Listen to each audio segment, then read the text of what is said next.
السلام علیکم ورحمۃ اللہ وبرکاتہ۔ امید کرتی ہوں آپ سب خیر و عافیت سے ہوں گی اور ایمان کی بہترین حالتوں میں ہوں گی۔ اللہ تعالیٰ آپ تک آنے والے ہر شر کو خیر میں بدل دے، آمین۔ آج کا ہم اپنا سبق سٹارٹ کرتے ہیں سورۃ التوبہ کی آیت نمبر 103 سے۔ اعوذ باللہ من الشیطان الرجیم، بسم اللہ الرحمن الرحیم۔ خذ لے لیجئے، من اموالہم ان کے مالوں میں سے، صدقۃ صدقہ، تطہرہم آپ پاک کیجئے انہیں، وتزکیہم اور آپ تزکیہ کیجئے ان کا، بہا ساتھ اس کے۔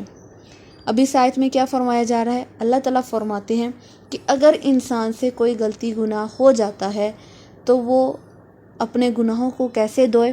صدقے کے ذریعے۔ اسی لیے تو فوراً اللہ تعالیٰ نے اس آیت کے بعد، یعنی جب ان لوگوں نے اپنے جرم کا، اپنے گناہوں کا اعتراف کر لیا، تو ساتھ ہی اللہ تعالیٰ نے صدقے کی آیت نازل کر دی۔ اللہ نے فرمایا کہ ان کے مالوں میں سے صدقہ لے لیجئے تاکہ وہ ان کو پاک کر دے۔ تو طہر جو ہوتا ہے نا، وہ کہتے ہیں ظاہری صفائی کو۔ جیسے انسان اپنی نجاست کو صاف کرتا ہے تو وہ ظاہری نجاست ہوتی ہے نا، تو طہر آپ پاک کیجئے انہیں، یعنی ان کے ظاہر کو صاف کیجئے۔ وَتُزَكِّيهِمْ اور آپ تزکیہ کیجئے ان کا، یعنی ان کو اندرونی طور پر ان کو صاف کر دیجئے۔ جو صدقہ ہوتا ہے وہ اللہ کے غضب کو ٹھنڈا کرتا ہے۔ جب انسان کو لگے کہ میں نے ایسا گناہ کر دیا ہے جس سے اللہ ناراض ہو چکے ہیں، تو وہ فوراً سے اللہ کے سامنے گڑ گڑائے، اللہ کے سامنے روئے اور صدقہ کر دے۔ صدقہ ایک تو بہت بلاؤں کو ہمارے تک آنے تک روکتا ہے، دوسرا اللہ کے عذاب کو روکتا ہے، اللہ کے غضب کو ٹھنڈا کرتا ہے۔ تو اگر آپ سے کوئی گناہ ہو جائے، کوئی غلطی ہو جائے، انسان ہے، انسان سے غلطی ہو ہی جاتی ہے، گناہ بھی ہو جاتا ہے، تو وہ کیا کرے؟ وہ فوراً سے صدقہ کر دے۔ تو اللہ تعالیٰ یہاں پہ یہی بات کر رہے ہیں کہ آپ ان کے مالوں میں سے صدقہ لے لیجئے تاکہ وہ پاک ہو جائیں اور ان کا اندر جو ہے وہ بھی پاک ہو جائے۔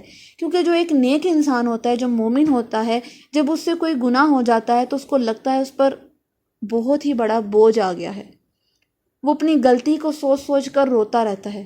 تو جیسے ہی وہ صدقہ کرتا ہے، کوئی نیکی کرتا ہے، تو اللہ تعالیٰ اس کو ایک سکون بھی دیتے ہیں اور اس کا بوجھ بھی اتار دیتا ہے۔ اب اللہ تعالیٰ فرماتے ہیں وصلی اور دعائے رحمت کیجئے۔ سل سے مراد دعا بھی ہے اور نماز بھی ہے۔ ہم نے پیچھے پڑھا کہ اللہ تعالیٰ نے نبی کریم صلی اللہ علیہ وسلم کو منع فرمایا کہ آپ منافقین کی نماز جنازہ ادا مت کیجئے، ٹھیک ہے؟ تو یہاں پر یہ فرمایا گیا وصلی اور دعائے رحمت کیجئے، یعنی ان کے لیے دعا کیجئے جن سے گناہ ہو گئے، اور جو توبہ کر رہے ہیں ان کے لیے آپ بھی دعا کیجئے، علیہم ان کے حق میں، یعنی ان کے حق میں دعا بھی کیجئے، اور آئندہ اگر ان میں سے کوئی وفات پا جاتا ہے تو ان کی نماز جنازہ بھی ادا کیجئے۔ ان بے شک صلوات کا آپ کی دعا، سکون کا ذریعہ ہے۔ یہ صلوات کا، اس کا بھی یہی مطلب ہے کہ دعا اور نماز کا۔ اب اللہ تعالیٰ فرماتے ہیں کہ آپ کی دعا ان کے لیے سکون کا ذریعہ ہے، لہم ان کے لیے، واللہ اور اللہ سمیع سننے والا ہے، علیم خوب جاننے والا ہے۔ اللہ تعالیٰ فرماتے ہیں کہ اگر ان سے کوئی غلطی کوتاہی ہو جاتی ہے تو ان سے صدقے کے طور پر مال لیجئے اور ان کے لیے دعائے خیر کیجئے، تو انشاءاللہ اللہ تعالیٰ آپ کی دعاؤں کو قبول کرے گا، اور اللہ تعالیٰ سننے والا ہے اور جاننے والا ہے، یعنی اللہ تعالیٰ دعاؤں کو قبول کرنے والا ہے اور دلوں کے حال کو جاننے والا ہے۔ اللہ کو پتہ ہے کہ کون سچے دل سے معافی مانگ رہا ہے اور کون ہے جو اوپر سے صرف دکھاوے کے طور پر اللہ کے نبی کو منافقین کی طرح راضی کر رہا ہے کہ اللہ کے نبی ہم سے راضی ہو جائیں تاکہ ہم مسلمانوں کی صف میں شامل رہیں۔ علم یعلموا کیا نہیں وہ جانتے، ان اللہ یہ کہ اللہ تعالیٰ ہوا وہی ہے، یقبلو جو قبول کرتا ہے، توبہ کو، ان عبادہ اپنے بندوں سے، وَيَأْخُذُ اور وہ لے لیتا ہے، صدقات، وَأَنَّ اور یہ کہ اللہ تعالیٰ هو التواب الرحیم وہی ہے بہت توبہ قبول کرنے والا، نہایت رحم کرنے والا ہے۔ اب اللہ تعالیٰ فرماتے ہیں کیا یہ لوگ علم نہیں رکھتے کس چیز کا؟ کہ اللہ تعالیٰ ہی تو ہے جو توبہ کو قبول کرتا ہے۔ اللہ کے سوا کون ہے جو توبہ کو قبول کرے؟ اللہ کے سوا کون ہے جو یہ کہتا ہے کہ تم ایک دفعہ میرے پاس توبہ کرنے تو آؤ، تم اپنے تمام گناہوں کی جب سچے دل سے توبہ کرتے ہو تو میں تمہارے تمام گناہوں کو معاف کر دیتا ہوں، تمہارے ماضی کو لے کر نہیں بیٹھتا، تمہارے ماضی کو یاد نہیں کرواتا، میں تم ماضی کا رجسٹر بند کر دیتا ہوں اور تمہارے لیے معافی کا اعلان کر دیتا ہوں۔ یہ میرا اللہ ہے، یہ آپ کا اللہ ہے جو آپ سے اتنی محبت کرتا ہے، جو سب سے زیادہ محبت کرتا ہے۔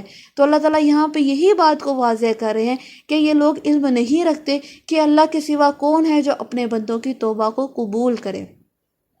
شیطان نے کہا تھا نا کہ اللہ میں انسان کی ہر گھاٹ پر بیٹھوں گا، وہ جب جب نیکی کا سوچے گا بھی تب میں اس کے اوپر سوار ہو جاؤں گا، اس کو ہر طرح سے بھٹکانے کی کوشش کروں گا، ہر طرح سے اس کو بہکاؤں گا کہ وہ یہ کام نہ ہی کرے۔ تم کچھ بندے ایسے ہوں گے جو میری بہکاوے میں آ جائیں گے۔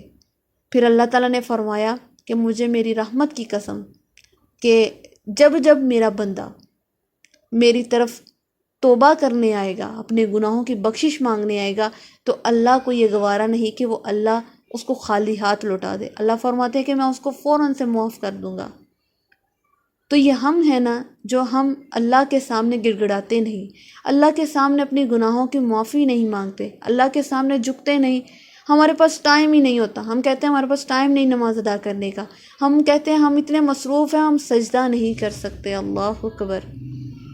اتنی مصروف کر لی ہم نے اپنی زندگی کہ اللہ کے سامنے کھڑے ہونے سے انکار کر رہے ہیں، اس ذات کے سامنے جو ہمیں یہ کہہ رہا ہے کہ ایک دفعہ میرے سامنے آؤ تو صحیح، میری طرف قدم بڑھاؤ تو صحیح۔ اگر تم ایک ہاتھ میری طرف آتے ہو تو میں 2 ہاتھ تمہارے طرف آتا ہوں، تم 1 قدم چل کے آتے ہو تو میں 10 قدم تمہارے طرف دوڑ کر آتا ہوں۔ تو اے انسان تم کہاں پر بھٹک رہے ہو؟ ہم سکون کی تلاش میں آج کل رہتے ہیں، تو یہ سکون ہمیں کہاں میسر ہوگا؟ ہمیں نمازوں میں ملے گا، ہمیں قرآن کی تلاوت میں ملے گا۔ اگر ہم اس کی طرف آئیں گے تبھی ہماری زندگی بہتر ہوگی۔ اللہ تعالیٰ فرماتے ہیں کہ ان کی نمازوں کو، ان کی دعاؤں کو، ان کی توبہ کو، ان کے صدقہ کو کون قبول کرتا ہے؟ صرف اللہ کی ذات۔ اور اللہ تعالیٰ بے شک توبہ قبول کرنے والا اور بہت ہی رحم کرنے والا ہے۔ اللہ تعالیٰ ہم سب کے صغیرہ اور کبیرہ کو گناہوں کو معاف کرے اور ہم سب کو سچی توبہ کرنے والا بنا دے اور ہمیں ایسا بنا دے جس سے اللہ ہم سے راضی ہو جائے۔ آمین۔